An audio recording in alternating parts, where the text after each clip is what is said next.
everyone out there in our Women's Net community. Welcome to a chat with our January 2026 grant winners.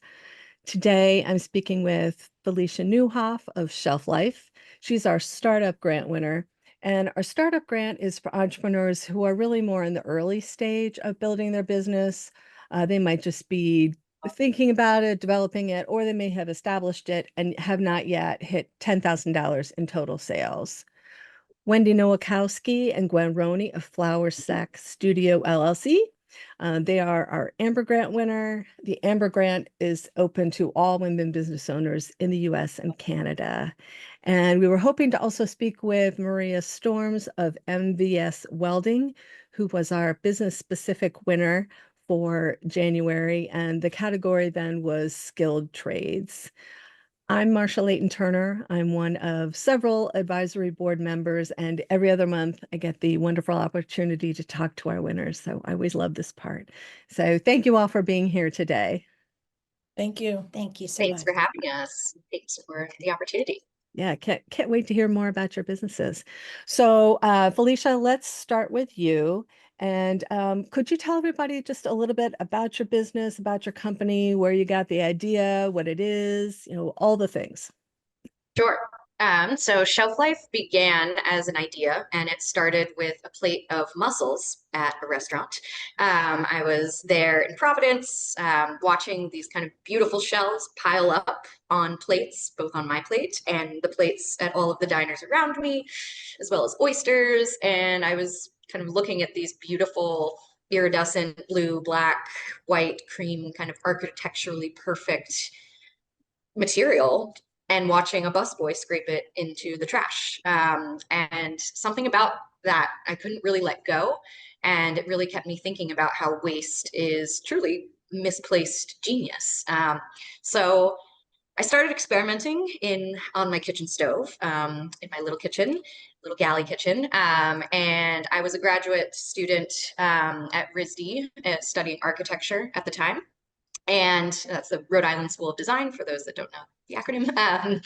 And I wanted to see if I could turn these shells into something useful. And of course, I was thinking through an architectural lens. So architectural material was really my target. And the first tile that came out was 10 times stronger and far more beautiful than I ever would have expected. And the process felt like following a recipe. So that experiment became Shellf Life. It was my master's thesis work for my architecture MArch degree. And this business, Shellf Life, transforms discarded seafood shells into architectural building materials. So things like tiles and surfaces that can replace carbon-intensive things like concrete and ceramics. And terrazzo, so far less extractive, far lower heat, much more sustainable. And the idea actually won King Charles III's Terracotta Design Lab. Thank you. I was the first American winner ever selected. And it was pretty incredible to take literally this bowl and place it in his hands at Hampton Court Palace, and to see his eyes light up with just that recognition of this was headed to the trash, and now this is something quite beautiful, quite durable. He called it genius, and I took that prize money and wonderful kind of high, and built a real material manufacturing facility, of which I'm sitting in the office part. And right now I work with I'm developing a network for around 30 different restaurants in the Providence area to collect those shells. Weekly, daily, and then weekly. And I have about 150 plus architects and designers kind of asking me, when can I use this material? When can I place my order? Which is really exciting. So it all started because I couldn't accept that something so beautiful should end up in the trash. Wow. Amazing. Wow. That's fantastic. I love it. I love it. Thank you. Yeah.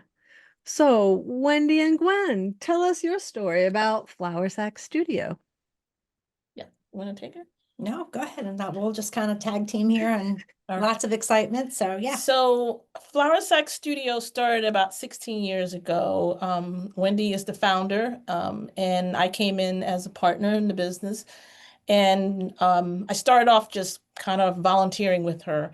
And it was just amazing. The material is a waste not, want not material. And all we're doing here is bringing back a vintage from yesterday. So this is something that is used in the homes of just regular Americans. They're used in restaurants and wine bars. So what it is a 100% flour sack towel. And we are manufacturing our material from usually overseas. We started overseas in India, Egypt, a couple of different places overseas. And they were manufacturing 100% cotton, lint-free towel. And so what we wanted to do was bring that back to America. So what we've done is we've marketed our towels. We've shown that it's definitely 100% product that many people want. We've proven that through doing juried craft events. And we are generally like the top tier vendor at most of these shows. And so we wanted to bring this back to America. So what we did was we started searching for manufacturers in the United States, and we wanted to use 100% of American cotton. So we did a lot of research, and it took quite a while because, as you know, a lot of manufacturing has gone overseas. But we landed a company here, and we have produced our first flour sack towel made of 100% cotton. It's lint-free here in the US. So that's how we got started. Wendy might want to double back and add a little bit to that and give you a little bit of history of the flour sack and why this is so important to us. Yeah, Well, okay. can you tell a little bit about, it sounds like lint-free is really the key to the advantage of the product. Tell me about why that is so important. Okay. So one of the best things you can get from a lint-free towel is a multi-use towel. So you can use it for anything from drying your dishes lint-free to cleaning windows and mirrors without lint. When you're at a restaurant or a bar and you're having a fancy gourmet meal and someone comes out and presents a plate to you, they will plate it using a towel very similar to the ones that you see here. And they will wipe your plate, which again, no lint. And also the stemware. So lots of crystal, lots of glass needs to be literally lint-free when you're being served at a restaurant. So there are very few materials that will provide that. And most of the materials that are being manufactured today are going to be like a microfiber type of a towel. We produce an all-natural 100% cotton, which is a non-scratch material that can be used on fine china to crystal to a Harley Davidson's chrome on his bike. It is, when I say multi-use, the lint-free factor is one of the biggest features of that multi-use towel, which is something that is literally not available with any other fabric that you could purchase in any other arena when it comes to milled materials. So for example, if you were to just buy material to make a dress or a skirt or an apron or something like that, that material is not lint-free. It is not designed lint-free. And it's just more or less designed to hold the weaves together, to be dyed multi-different colors and patterns.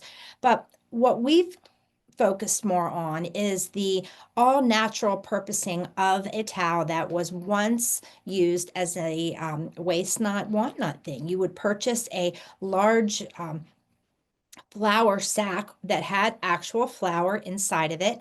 And during the early World War times, they would manufacture that same material with patterns on it. So after you would consume what was inside of the bag, then you would make your wares from it. So whether it started out as a shirt or a dress and an apron, then it would be worn down, passed down into all of the children that you had, and then made into tea towels or curtains or tablecloths or things like that. And what they realized is that this material that they were making was made to last. It is a very, very long history of this material that dates back to the early World Wars. And they used to use that even for bandages in the war, postal bags, in medical purposes. And again, if you think of the no lint feature of all of this, that's what makes it really unique. And what started to happen is after the World War was over and, we came back and we were, still using the flour and manufacturing what we did, the Food and Drug Administration kind of came in and said, no more packaging in material. We want to control it. We want to put it in paper. We're going to do it that way. And unfortunately, at that time, during that era, it was the cause for all of the mills to go out of business in manufacturing their material in which they packaged. So very much like the butcher companies that were out there, they had to conform to new standardized regulations from their side. And so over here, what happened, United States sold their machinery to second, Overseas. third world countries that were then making the same material that we once made here. And so that was the only place I was able to get material like that after the last mill here closed down. Wow. So we worked with them for a while, but what we realized is that they don't have the heritage or the history behind that, and it really belongs to us. And we decided that we wanted to use not only an American company, and us being, of course, American, to actually make the towel. We wanted to use American cotton. So everything that is going into this towel, from the fibers themselves that start with the cotton that is grown here in the Carolinas, to how it is manufactured in a boat of material, to then finished and then even decorated. And when we say decorated, we do offer lots of different options to our customers. Some people are going to want really fun things like this for their kitchens. I don't know if you can see that, probably not. Yeah. So we do full embroidery, we do full print. Any method of decoration works very well on these. And so, of course, when it comes to companies like restaurants and fine bar establishments, they usually want them personalized. They want them with their logos on them. And they are very well seen behind the bar, whether it is used as an apron around their waist or whether they're plating your food at a restaurant. So we are a full service company. We offer everything here in the United States. We are a women-owned company operated here in the state of Maryland. And what we would like to see is everyone have the opportunity to be able to purchase these towels as an alternative to the throwaway paper towels that are on the market today. Yes. So these are highly absorbent. They are so thirsty. They absorb all of the moisture very, very quickly. And then it's also a porous towel, which means you can use it for it dries quickly, so you can, dry over and over those glasses at Thanksgiving, at Christmas when you have people visiting. Or even better yet, you use this as a tool in your kitchen. You can strain with it, you can brine with it, you can make yogurt, dumplings, cheese. It's really an unlimited number of uses. And one of the favored uses, and it dates back to the earliest time it was being done, was when you would use it to rise bread. It was also used to roll out, and is used today to roll out your pastries like cookies, pumpkin rolls, jelly rolls. So when you utilize this towel, now you don't have to use that Tupperware roll-out mat that's curled up in your back of your in your cabinet. I mean, we love it. Don't get me wrong. I love me some Tupperware, but no longer we have to use that. And you make a product that is easy to use and everyone can use it, whether it be your grandmother making the cookies or you've got a little one and you're the grandmom and you're rolling out the cookies. So it is an American classic that we are taking through and through that is going to give somebody an opportunity to save money when they purchase one of our towels. So the more our towels that you have that replace the throwaways that you have in your kitchen and in your bathroom, not only will you be saving money, you will have something that will last you literally a lifetime. And that's what we're doing, is we're preserving an American classic. Awesome. Yeah. And so these towels are, as Wendy was saying, they're reusable for over and over, and you pass them down to generation and generation, actually. Excellent. And so you do wash them up. They can be bleached. So if you're using them in your kitchen, and a lot of people like to sanitize their towels, so they can be bleached and brought back to the kitchen for the use over and over and over again.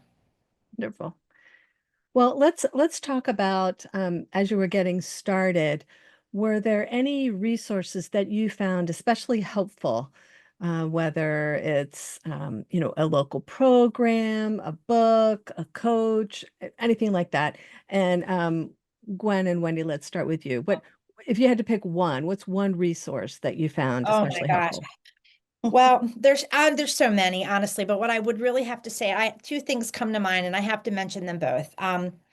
I was raised by my grandparents, and it kind of goes back to what I was raised and how I was raised. So these were around me all the time. And when I realized that I couldn't buy them anywhere, that was something that really made me think that I might be able to bring something like that back. And I was raised by two wonderful grandparents um, that told me that I can be and do anything that I want to do. And I really believed them. So I really surrounded myself with powerful women like Gwen, my partner here, that I could not have gotten to where I am today without her.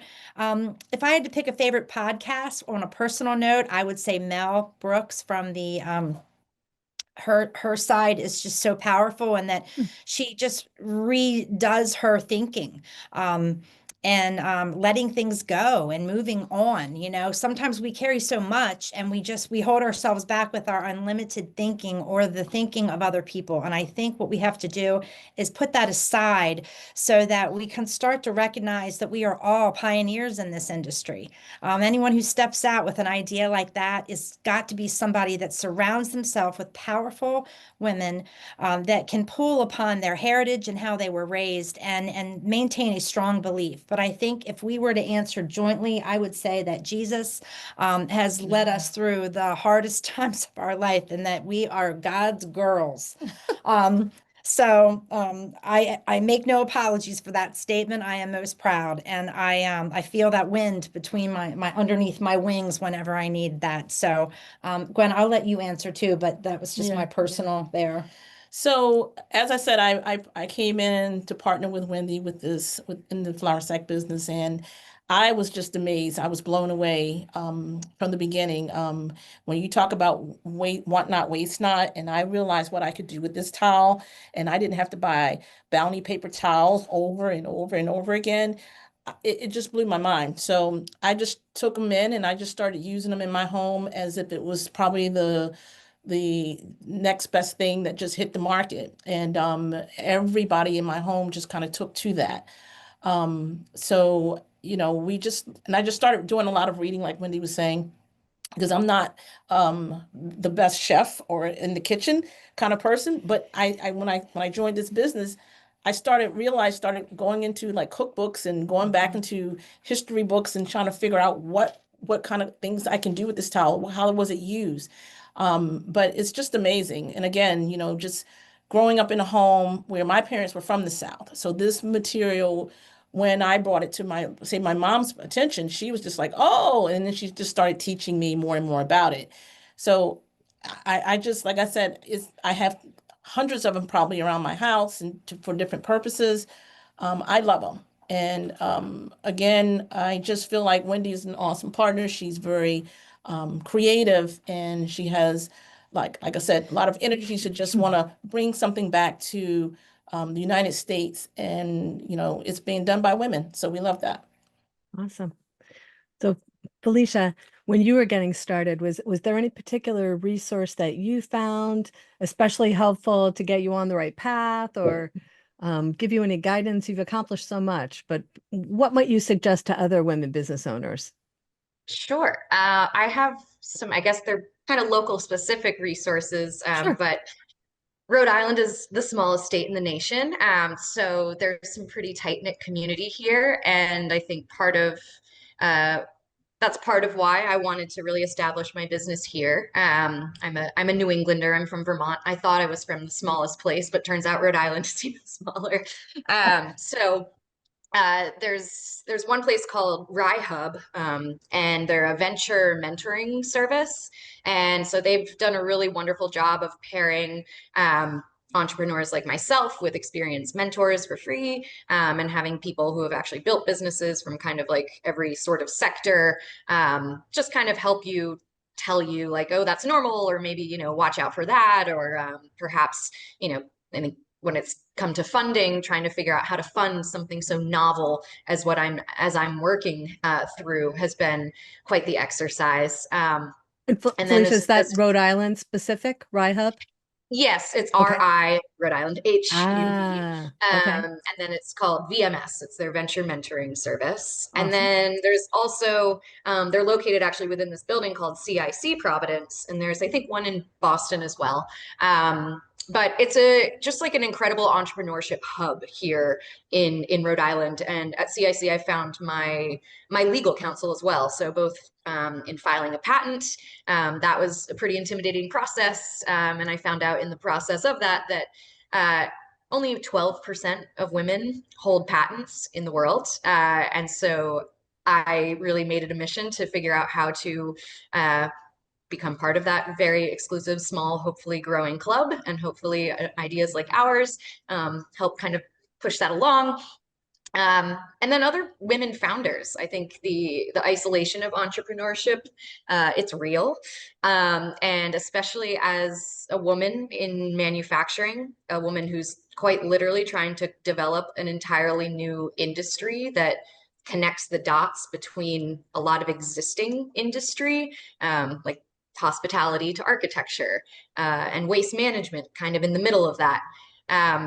It's been just incredible to be able to lean on other women founders, but also to have those moments of understanding like, wow, I don't really have anyone to turn to in this moment of this specific like problem I'm addressing. But I think just having support to keep you going, keep putting one foot in front of the other is huge. And then looking for grants like this one.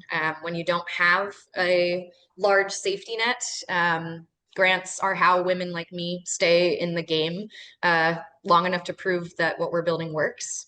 And I would say book-wise, obviously this was a business born out of thesis work.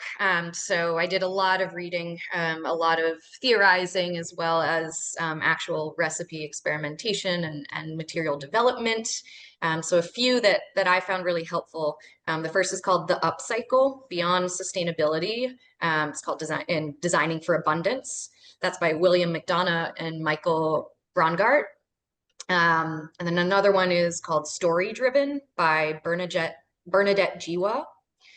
And then Julia Watson, she's done an incredible job of really documenting low-tech building methods from around the world in a lot of indigenous cultures, and just ways of working with low-tech in ways that have been really kind of inspirational to when rethinking how you build an industry from scratch. And she actually just came out with a book that's fully about water, and there's aquaculture farmers and mussel farmers and all of that in there. So highly recommend Julia Watson's Low Tech Water, a field guide for technology. And then my last one is it's called Material Reform, Building for a Post-Carbon Future. And that's by a series of contributors. And it's incredible. It gives just like, it's a small book, something easy to take around with you. And it's a real deep dive into just kind of like traditional, how stone and oil and brick and timber, just how the things that we build with are created and made and harvested or extracted, and just really gets you thinking of new ways to make materials like that. Wonderful. Well, so let's skip ahead a little bit to marketing. What kind of marketing tactics have you found, maybe like just one or two, that you might recommend to other women business owners? And Felicia, let's start with you. What's one marketing thing that has worked well for you? My biggest marketing strategy has been letting the story do the work. I haven't spent money on advertising, no money. And instead, I've focused on telling an authentic story, and journalists have really responded to it. And of course, since winning the Terra Carta I've been featured in the Boston Globe, Architectural Daily, or Arc Daily, Architectural Digest Italia, Design Wanted, Design Global, Cement Magazine, many, many others. Just the press has just kind of continued to snowball and snowball, which is real credibility that you can't really buy, especially if you're in a startup position like mine. So I think with that, I've also learned that showing up in person really matters. Exhibiting at design shows like Milan Design Week and being in the room where people can actually touch the material, ask questions, it converts that curiosity into real world demand. And then I think third party validation is extremely helpful. I think really trying to find something that can really kind of help champion and pull you along, and awards like the Terra Carta, or I was just named a marquee who's who in America for 2026, and thank you. Ongoing press coverage, and now Women's Net Startup Grant. Like these are signals to people that this isn't just an idea. Other organizations have vetted this, and that builds trust faster than any ad ever could. Yeah. Really Well good point. said. Yeah. Well said, and well done. Yeah. Thank you. So Wendy and Gwen, let's turn to you. What marketing tactics, maybe one or two, that you found that has worked really well for Flower Sack Studio? What has captured attention maybe? Well, Gwen mentioned it. She tied into it early on in our conversation, and that was that we have really gone just up and down the Eastern Seaboard at most of the juried shows, who literally people who are coming in looking for something really, really uniquely made. And so when you come into a arena like that, you've got everything.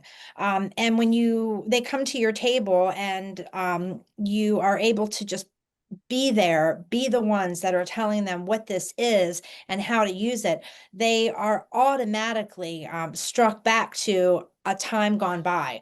And, they say that memories sell. This is beyond a memory. This is something that sustained our country. We gave this as food, as aid to Belgium in the early World Wars. Like there were many people and families and whole, strands of family that were affected and benefited from these. And so we get the opportunity to talk about those times. We get to talk about how they were used. And now we can talk about how we're going to bring it back to America. Everyone there is at a juried show. They don't want anything that's a buy sell. They don't want anything that comes from another country. They want to meet and greet the artists who are there. And so it actually is a requirement, and I love it. Gwen and I get to go. We demonstrate our product with mostly the kitchen aspects. It's very easy to understand how to take a towel and to wipe your windows and your mirrors.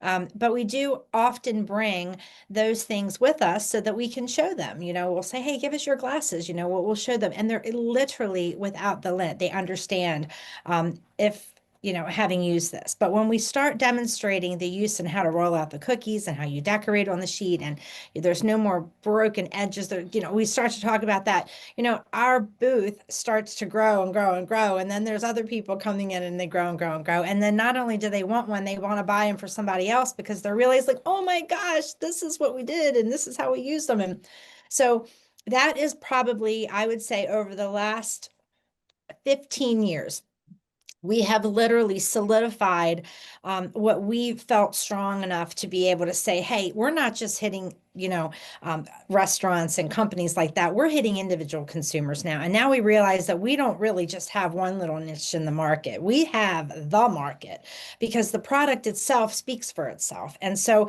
it's unlike anything else. And when we go there and we demonstrate it and they can touch and feel it, like you were talking about, be in the face there and letting them see the product and holding the product in their hand. And oh my gosh, it comes from this and this is what we can do with it.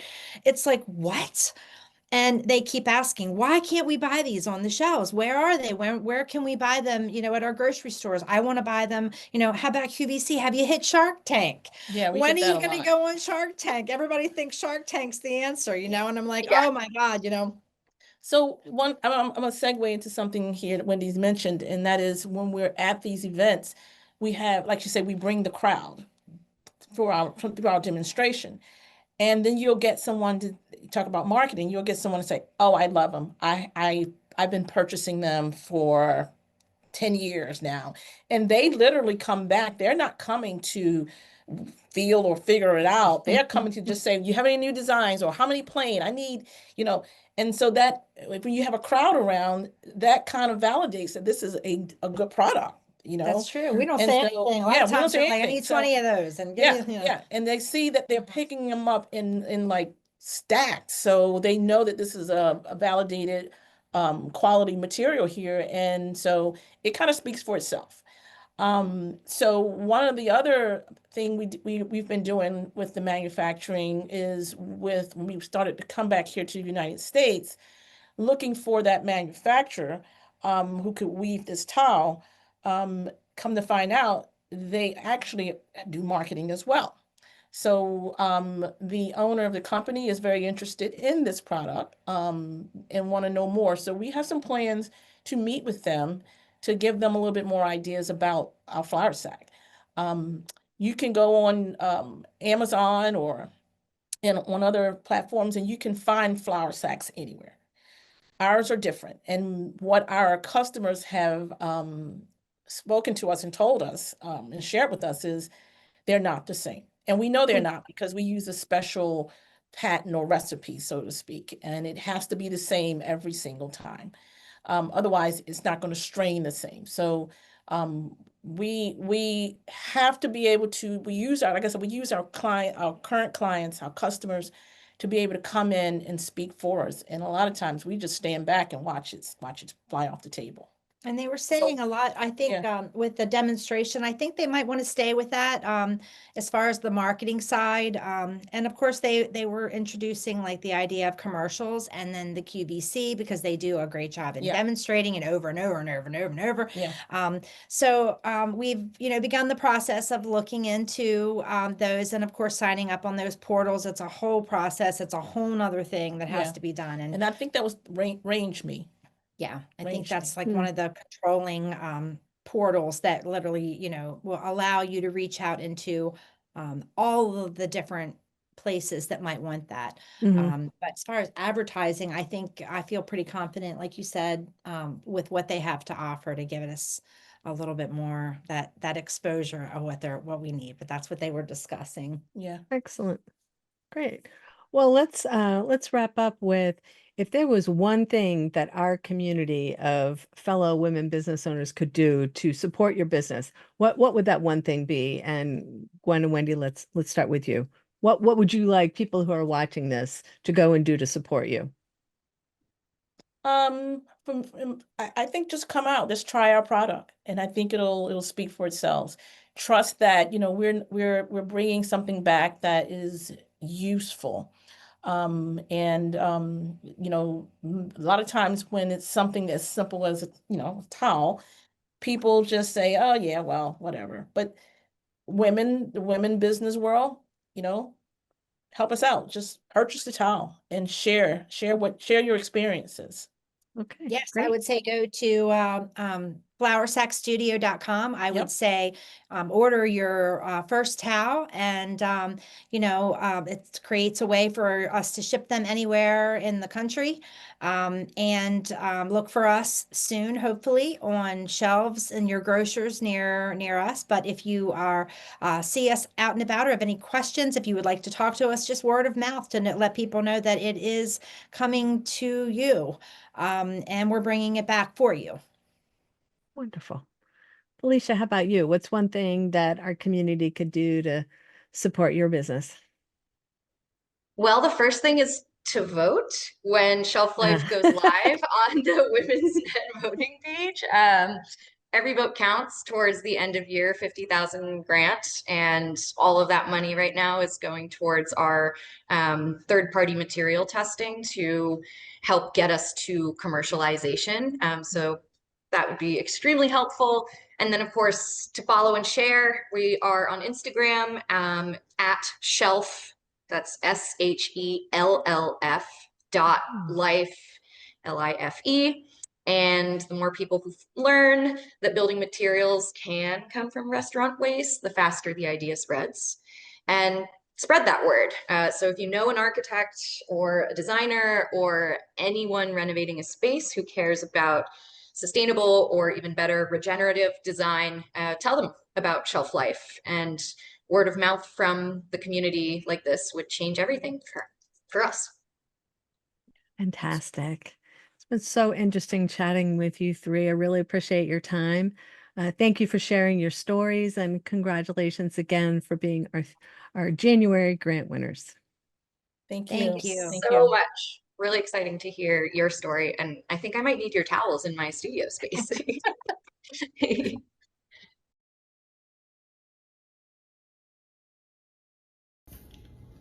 Good morning, Women's Net community. I just want to say thank you very much for allowing our company, MVS Welding, to be a recipient of the Amber Grant Award. Thank you again for the opportunity. It was greatly appreciated and needed. So I'm going to start with the questions. Could you tell everyone a little about the business and where it started from? So it started, first, I'm an iron worker by trade. I've been in this trade for 23 years now in the union. I started my company 2020, November of 2020. And it's been a challenge. I'm grateful that I'm still here. I'm starting to see the light, but it has been a journey. The reason why I wanted to start it is because I wanted more representation for women and minorities. And I know how tough it is to break into the industry. So that's why we also created My Sister's Child, which is a youth and young adults for workforce training for the, for the pipeline. So that was that. And I guess I wanted to just really say another thing to kind of just be simple with it, with the 4 F's of why I started, and that's family, freedom, financials, and paying it forward. That's huge, both for MVS and My Sister's Child. So the next question is, were there any resources that we found especially helpful as we were starting up? So I'm going to just say I'm grateful for the business accelerators that I've participated in over the years. They were great, and not just the accelerators, but having the opportunity of meeting other women and other business owners, just kind of like feeding off of each other, building each other up, supporting each other. I really love that. And just some of the coaches too during this, in the accelerators, they were great. They were great. So I'm grateful for that, for those organizations who help small businesses out. The next question is, what are some effective marketing strategies that we've used or plan to use to spread the word? So I really want to say more so what we will start doing, because I can't say we've been great at marketing other than word of mouth. But marketing, I know will be huge, because I know, like, just simply with the word of mouth and again, so our marketing is more towards GCs and developers. So like the general contractors, developers, and like local. So there's enough work local for us to communicate through the network systems that we've already been using. But marketing, like maybe using social media, we will start to do, because I know it's needed. So the other question is, how can Women's Net communities show support for our venture? I want to say what you guys are already doing to keep that up, definitely. Because this allowed me to hopefully become a member of a new community, and just meeting other women and other business, like-minded who want to support my vision and my mission. And that's just to help the communities that need it. So, I just want to say thank you again for this opportunity. And if you need any more information or have any more questions, you could definitely reach out. So thank you again.